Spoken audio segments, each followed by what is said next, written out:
Hello and welcome to our podcast, where today I'm talking to Drew and Ewan about an incredible endurance challenge that they're about to undertake. I'm really excited to find out more, so let's dive right in.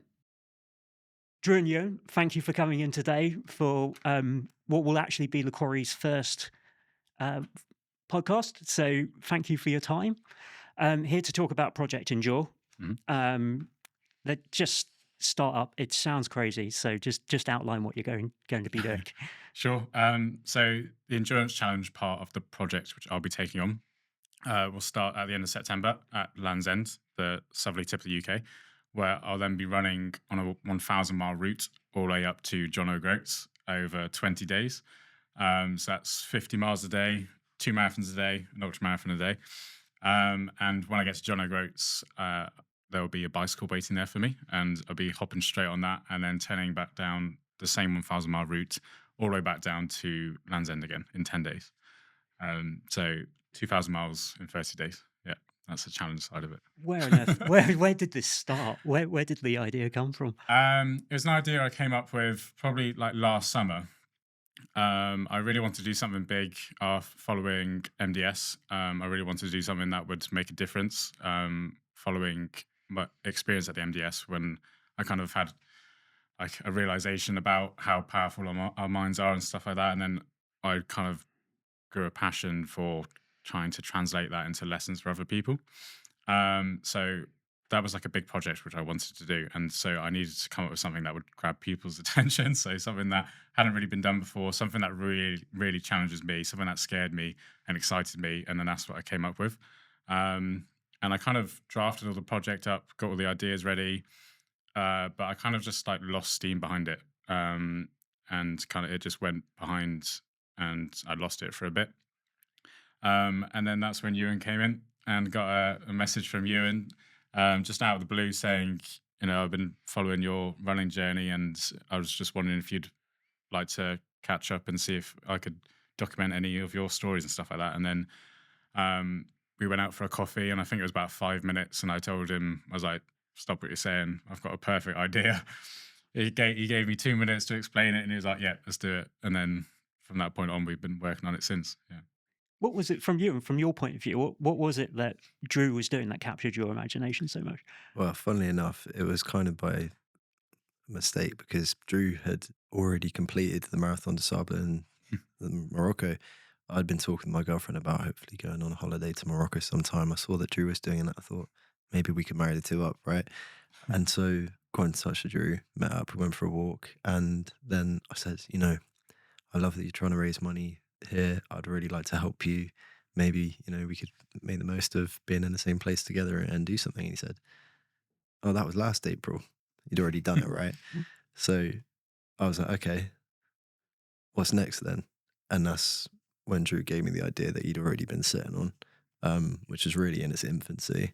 And yeah, I really think obviously nothing comes down to chance. And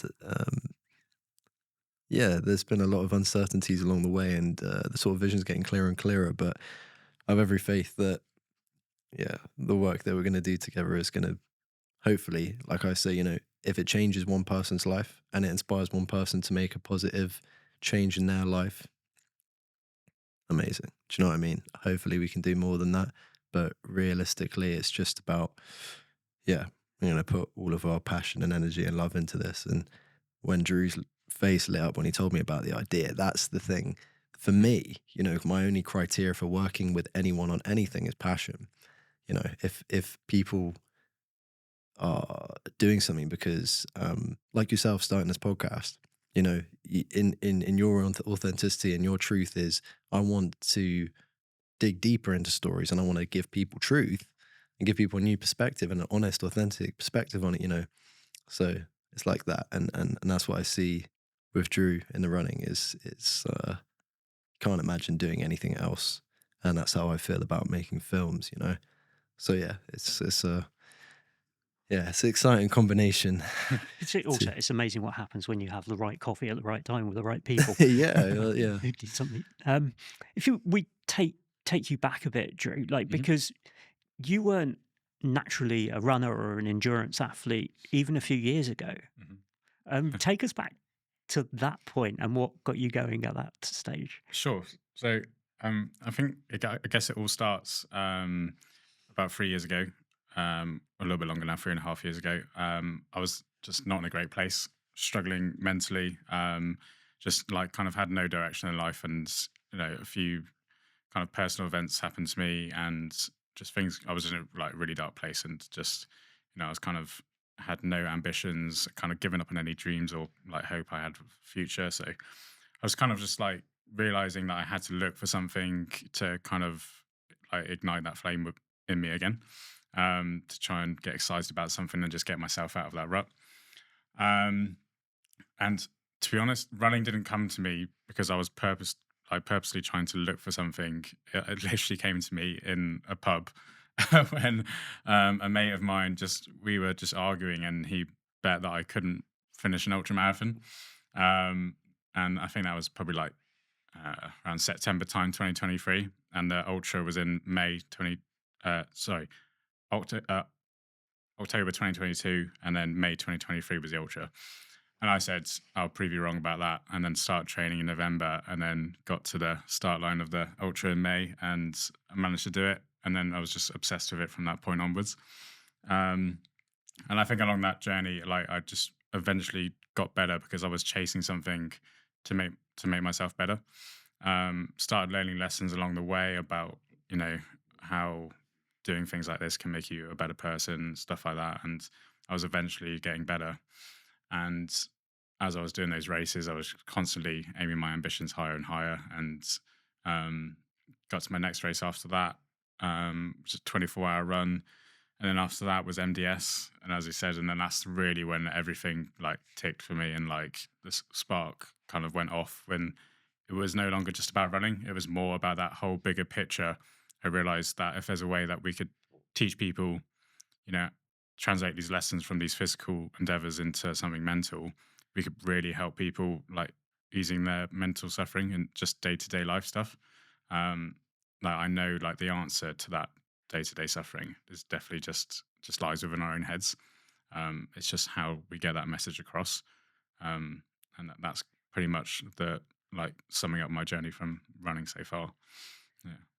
And in terms of this challenge, like there's a fundraising target there as well, and you're supporting a couple of charities. So can Yeah. you just take us through who you're supporting and why? Yeah, of course. So the two charity partners we have, two really amazing organizations. The first one is Becoming X Foundation. They're essentially the charitable arm of a company called Becoming X, which is founded by Bear Grylls, and they essentially turn like these really amazing stories about professional athletes and entrepreneurs and stuff who've come from like backgrounds of struggle in particular, and they turn that into education for both corporates and schools as well. And so the charity side of that is giving that education to disadvantaged communities in Africa and the UK as well. And the other charity is Big Moose. So they are a mental health charity focusing on therapy. So they specialize in if someone's really struggling, they get in contact with Big Moose. They get an answer within 24 hours, and they have a therapy session booked within 7 days.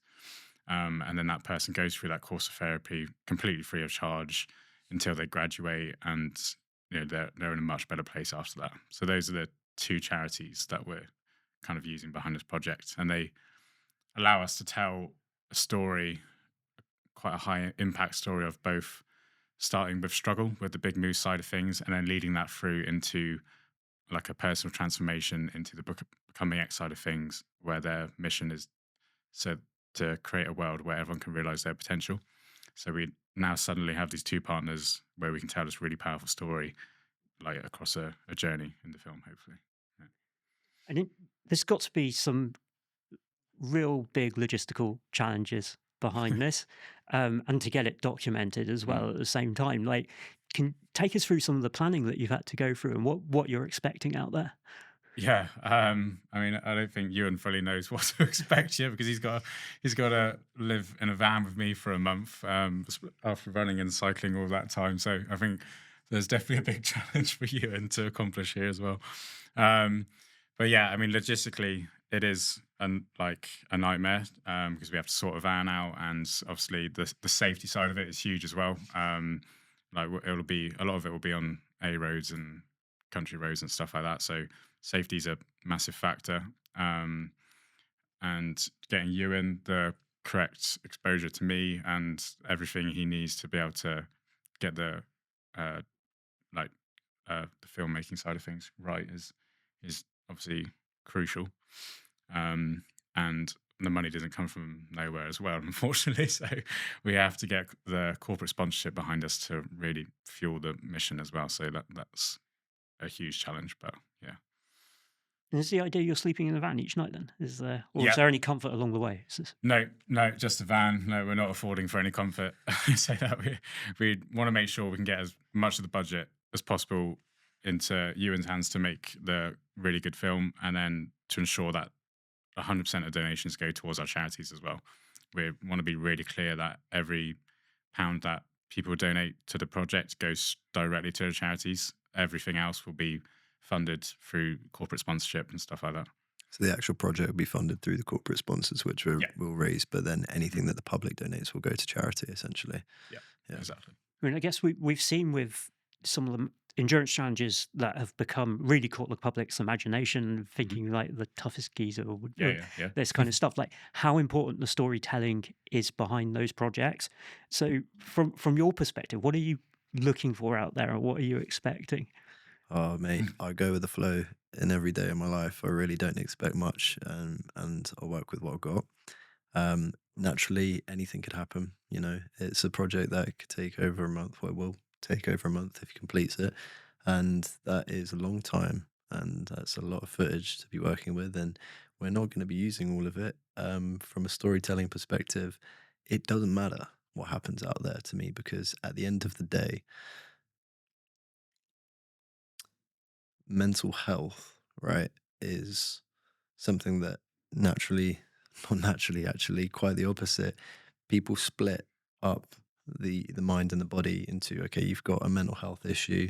Okay, well, let's tackle that with talk therapy. Or you've got an issue in your body. Let's take a biological, pharmaceutical approach, let's say. But realistically, when we say mental health, um, something that my breathwork teacher Paul Torrid said to me was that mental health is emotional health, right? So when we're unable to allow ourselves to feel safe to feel certain emotions, those emotions energetically get stuck in our body.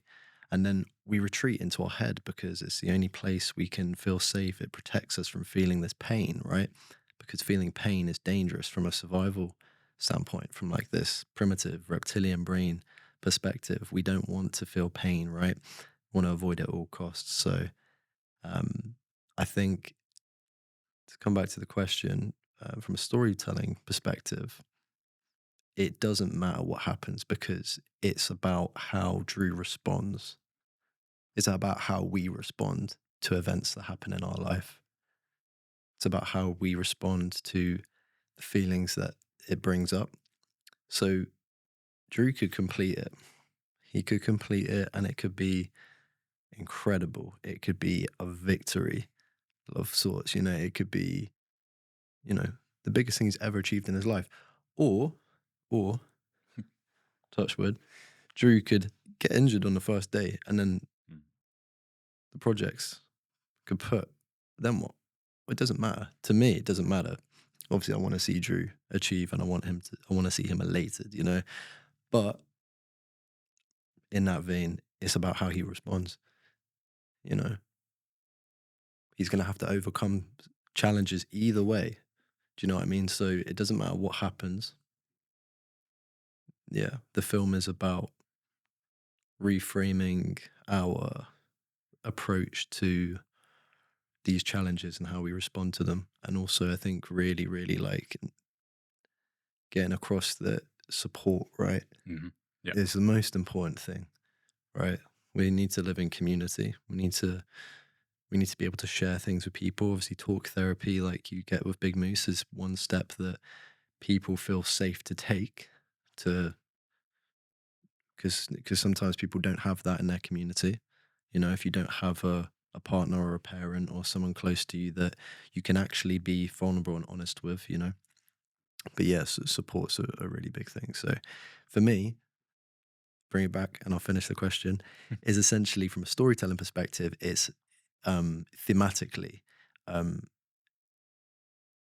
the actual event is a metaphor for how we respond to and overcome challenges that mostly originate in our own head, right? So yeah. And you've got to have learned a lot about the mental and physical side Yeah. of an endurance challenge. Hmm. Obviously, Track 24, Marathon des Sables. Hmm. What lessons can you take from those type of events into what you're about to do? Yeah. um, yeah, I mean, that's what it all comes down to, is kind of translating those lessons I learned from those events into something bigger, into something which really grabs people attention, as I said. And like in particular, the one at MDS was during the long stage where everything clicked for me, when I was just in a really bad place. Like my legs just felt like they couldn't move any further. It was about 40K into a long stage, 52 degrees, and I was like, couldn't, I was hallucinating, didn't know where I was. And then suddenly I managed to get to a checkpoint, read some personal letters from my family, and I kind of just like sat myself down and just spoke to myself for about 10 minutes and got myself in the right headspace again. And literally for the rest of that day, I was like on fire. Like my legs had just come back to me. Like it was such a strange feeling. I've been chasing that feeling ever since. Just that kind of like rejuvenation, like physically, but just through like changing your thoughts mentally. That's exactly what I want to get through in this, is that it's pushing the view of it into an athlete doing something crazy, and it's more pushing it into, it's an ordinary person with an ordinary story who's just pushing himself in the right way and teaching himself the right mental tricks and lessons to get through those kind of obstacles to achieve something great. And then that's then increasing the ability for people to connect to the story, because they can see, Drew's just an ordinary guy. He was only running 3 years ago. I'm far from being an elite athlete or anything like that. So it allows for that connection from the audience to me, that Ewan will translate for his documentary. And then they can realize that they can do the same things if they like pick up the same lessons and push themselves in the right way. Um, and also like the topic of support will be huge as well, because like there's no way I'll be able to do this project by myself. I'll need like everyone else's support and my family and friends, and Ewan whilst he's there. Like I'll need everyone to like kind of push me in the right direction, because you can't do these things by yourself at the end of the day. Like just like an MDS where I had those letters from my family, I honestly think if I didn't read those letters at that time, I probably wouldn't have made it out of that checkpoint. There was a big red button on my shoulder which I was very close to pressing, and I could have just done that, but I didn't because of those letters. And that's exactly like what will happen on this challenge as well. Like I could pull out at any moment, but I'm sure Ewan will be there to help me out.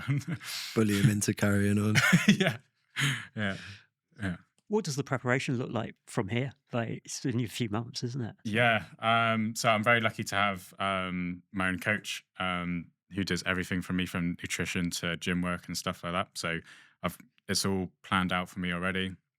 I mean, it's not too heavy in terms of volume, because it's more just focusing on building the strength, and mitigating injury risk and stuff like that. Getting used to nutrition, but another huge part of it is obviously the mental side, which I think people don't really think about when training for these sporting stuff. Is that the mental preparation is huge, and people just ignore it, but it's so important. Like even just getting yourself to do hard things regularly can really help build that muscle in your brain, I find. And just thinking of scenarios, visualizing problems going wrong, obviously visualizing it going right as well is really important. And just thinking positively and getting yourself in that right frame of mind is huge. So I mean that's what the next few months is about for me, is trying to manage stress and putting all my fuel towards like positivity and getting the training done, and yeah, just focusing on the end goal. So that's, yeah.